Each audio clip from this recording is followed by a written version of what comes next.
Episod kali ini saya akan kongsi sikit sebanyak pengalaman saya buat DJ orang kahwin.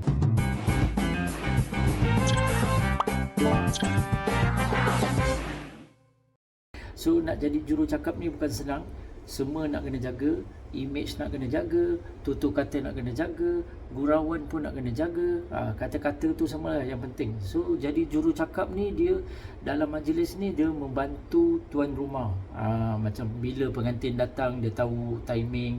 Okey, dia akan bagi tahu untuk tetamu yang datang. Kadang-kadang tetamu ni tak sempat jumpa pengantin. Diorang boleh sempat jumpa ayah ibu pengantin lah, teman-teman pengantin lah.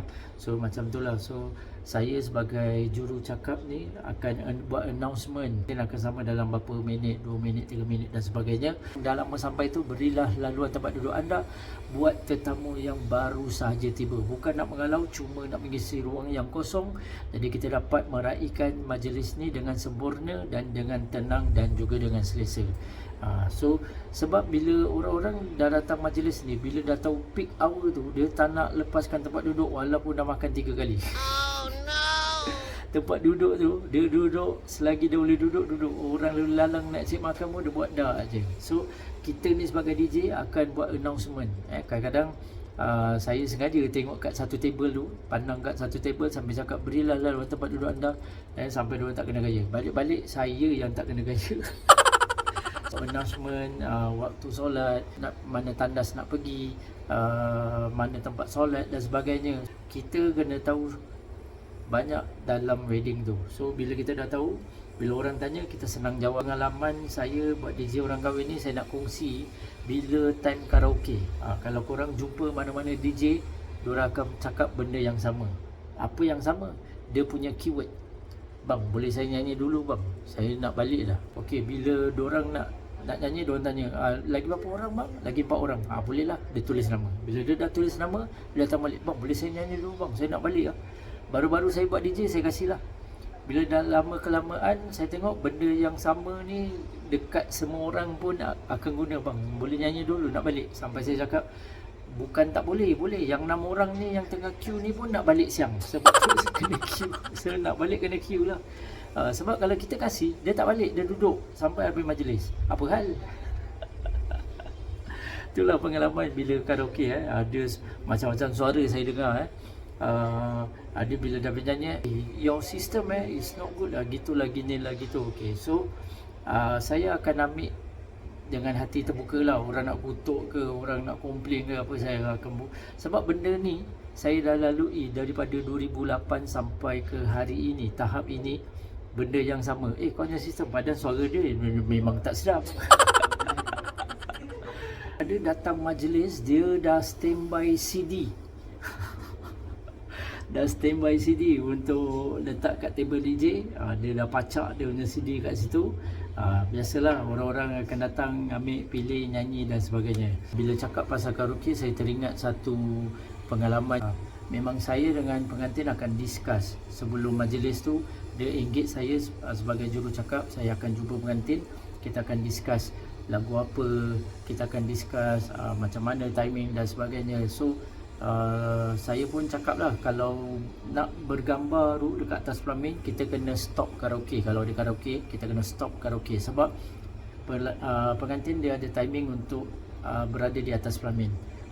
So timing dia ada terhad. So kalau kita kasih orang nyanyi, saya tak boleh panggil orang ambil gambar. So pengantin kena duduk tunggu lepas dia nyanyi. Tu kalau lagu 2 minit, 3 minit, 4 minit. So pengantin pun dah faham, dah tahu. So bila majlis dah sampai, macam biasa jalan. So ada satu adik ni datang nak nyanyi. Terus saya cakap, kalau nak nyanyi boleh, lepas ni boleh tak? Sebab pengantin ada atas pelamin, saya nak panggil orang ambil gambar. Okey lah, dia jalan. Rasa dia bilang mak dia datang dekat DJ. Mak dia cakap, why my daughter cannot sing? Taklah, bukan saya cakap tak boleh nyanyi. Saya cakap buat masa sekarang tak boleh sebab pengantin ada atas pelamin. So saya nak panggil orang ambil gambar. So kalau nak awak nyanyi, nak panggil orang ambil gambar, dah tak boleh, kena stop lah, kena tunggu. So pengantin ada terhad, masa terhad dekat atas pelamin. So tak boleh nyanyi. Kalau nak nyanyi, after pengantin nak gerak baru boleh nyanyi lah. You know something, this all I sponsor tau. yalah, mungkin you sponsor deco, you sponsor everything, but you not sponsor me because pengantin yang bayar saya. Kalau awak nak nyanyi juga boleh lah, awak tanya pengantin. Kalau pengantin kata okey, saya okey sebab pengantin yang bayar saya. So dia pergi tanya pengantin. Dalam hati saya ni, kalau pengantin kasih, memang memang nak kena. Nasib baik pengantin tengok saya cakap no, cannot. Nasib baik kita dah discuss, saya dah bagi tahu awal-awal lah. Tak boleh karaoke bila pengantin nak bergambar. Alhamdulillah, itulah sampai sekarang saya masih ingat tu benda. So ada lagi banyak kisah yang menarik akan saya kongsi dengan korang. Kita kembali selepas ni.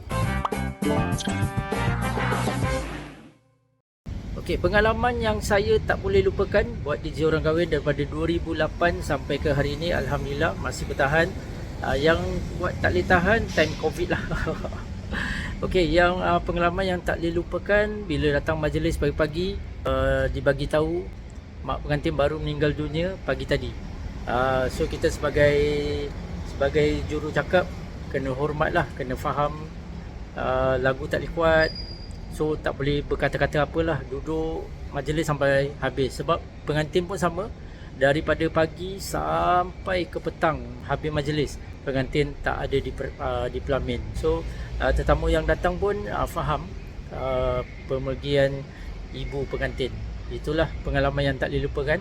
And lagi pengalaman yang tak boleh lupakan, waktu datang majlis pagi, abang pengantin bayar full payment, kata you can pack all your things. So saya ingat saya ada salah apa belum mula dah dapat full payment, dah boleh pack. Rupanya pengantin tak jadi kahwin.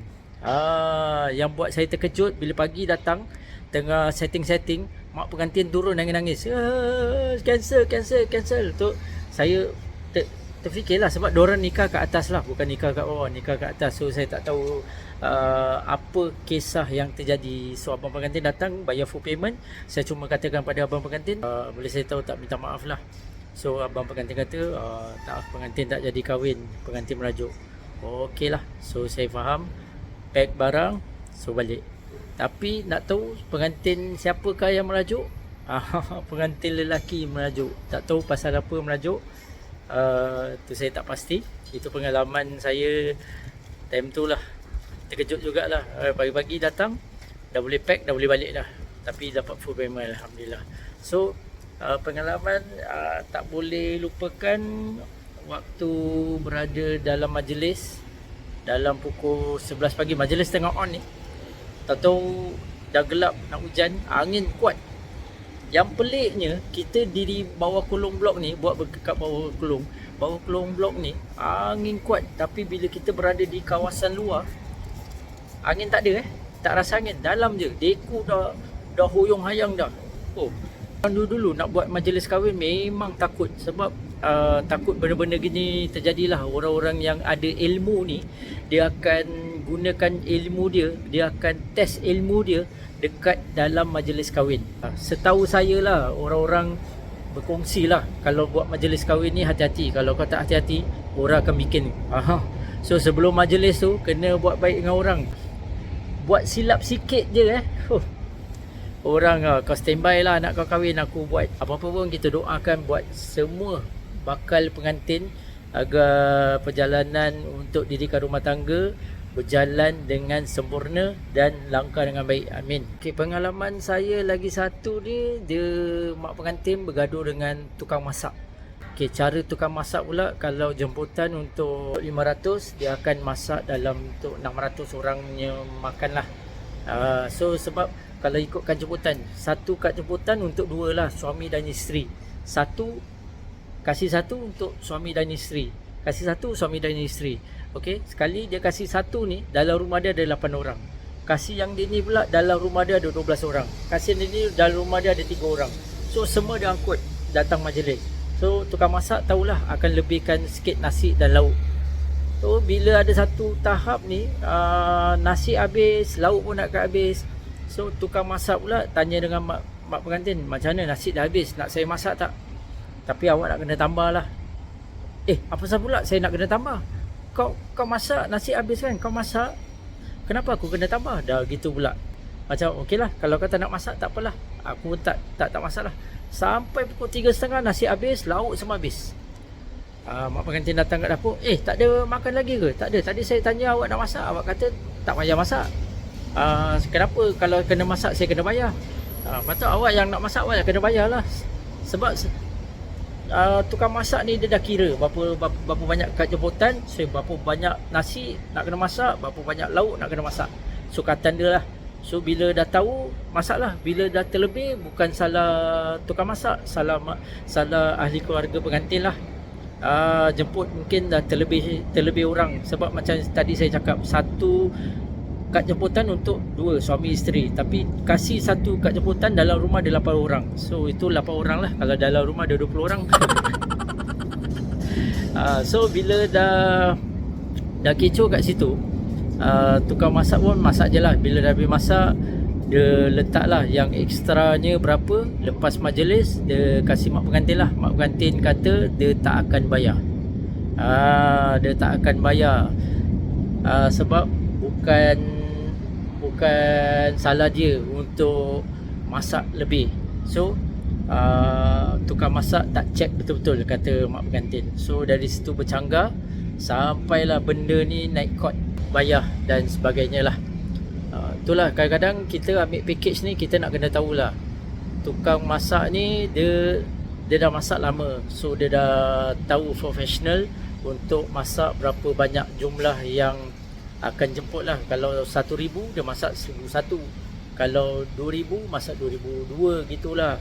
Lebihkan lauk dan lebihkan nasi. Masalah ahli keluarga pula mungkin tak faham apa pasal aku kena keluar lebih. Sebelum sign kontrak mana-mana, korang boleh tanyalah tukang masak. Okey, jemputan aku 500 orang, kad aku ada 250. Dia gitu, 250 total 500 lah. So berapa banyak kau akan masak? Tanya dulu khusus everything. Kalau nasi habis macam mana, lauk habis macam mana. So apakah langkah seterusnya yang harus mak pengantin buat? Dia bukan terus sign. Korang boleh tanyalah. Package murah ni korang akan buat bila nasi habis, bila ni habis, kita kena tambah berapa dan sebagainya. Korang tanya dulu boleh, no problem.